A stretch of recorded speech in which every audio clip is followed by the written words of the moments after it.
Cette application a été mise en place dans le cadre de la continuité des séances d'éducation thérapeutique que nous avions mises en place main dans la main avec le CHRU de Lille, le Centre national de référence, avec le professeur Eric Achula et la filière FAI2R.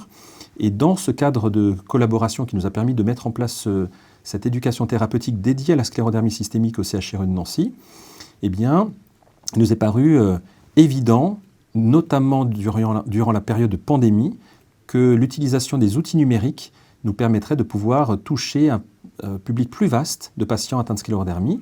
Nous avions un outil très utile qui s'appelle le ScléroQuiz, qui est un jeu de plateau comme un jeu de loi, mais qui nécessitait la présence de nos patients. On s'est rendu compte que de rendre cet outil numérique permettait de pouvoir toucher plus de patients chez eux, des patients qui ne peuvent pas se déplacer pour des raisons familiales ou professionnelles.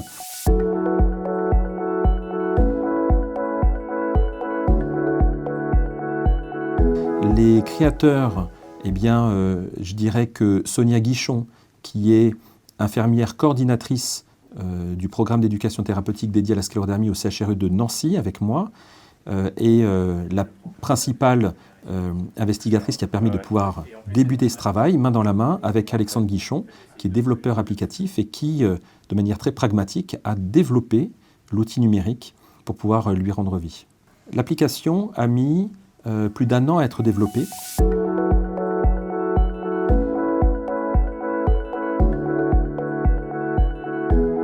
Ce qui m'avait marqué, c'est que tu m'avais dit qu'il était fait pour que ça ancre les infos à la fin de l'atelier. Voilà. Tu m'avais dit tous les patients, après, c'est une sorte de résumé qui leur permet de se souvenir de tout. C'est ça. Et donc là, je crois que tu m'as demandé, est-ce que c'est possible de tourner ça un peu numérique? Oui. Et finalement, c'est tout à fait possible. Donc voilà, c'est comme ça qu'est venue l'idée.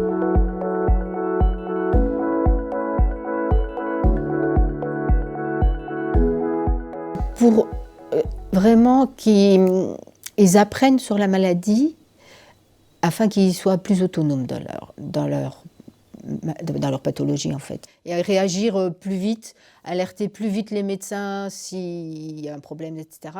Et le fait de répondre régulièrement à ces questions, ça va leur faire revenir je pense, des souvenirs de ce qu'on a dit au moment des ateliers. Lorsque les patients sont réticents à des séances parce qu'ils ne veulent pas, par exemple, rencontrer d'autres personnes, parce qu'ils ont peur que sur des évolutions plus importantes que la leur, ils soient impressionnés ou qu'ils aient une image défavorable de la maladie, à ce moment-là, on peut les orienter vers un programme électronique qui a moins de contraintes et ça peut être un mode d'entrée dans l'ETP aussi, de leur donner ces coordonnées de l'application, de leur montrer comment la télécharger, pour qu'ils puissent rentrer progressivement dans l'ETP, mais de façon autonome et de façon volontaire.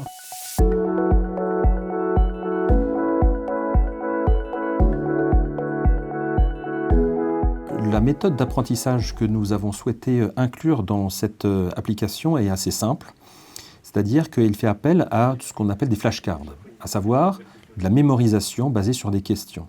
Imaginez-vous que cette application vous pose des questions selon 4 grands thèmes, comme qu'est-ce que la sclérodermie, vivre avec la sclérodermie, la maladie chronique et les traitements. À partir du moment où une question amène à une réponse qui est erronée, eh bien, cette même question sera reposée avec une fréquence plus importante qu'une question pour laquelle la réponse était bonne. La spécificité de l'application, c'est qu'elle utilise cet algo qui est normalement utilisé pour les apprentissages universitaires ou les apprentissages de langue.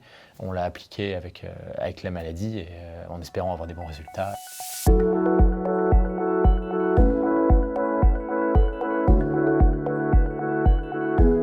Il y a plusieurs dizaines de questions par rubrique, ce qui comprend un temps d'apprentissage suffisamment long pour pouvoir couvrir l'ensemble des problématiques des 4 grandes rubriques que je vous ai évoquées. Dans l'application, il y a aussi toute une partie lien utile. Donc, qui est-ce qu'il faut contacter, dans quel cas, tel service, la spécialité, c'est ça. Voilà, c'est vraiment un outil pour le patient qui n'est pas juste pour apprendre, mais pour qu'il ait un maximum de choses sous la main.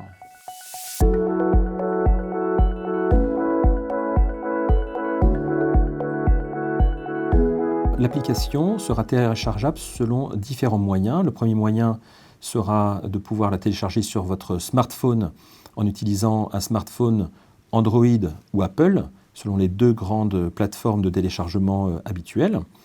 Ensuite, il y aura aussi accès à cette application en ligne sur le web à partir d'une adresse email qui sera disponible sur les sites internet des centres de compétences et des centres de référence.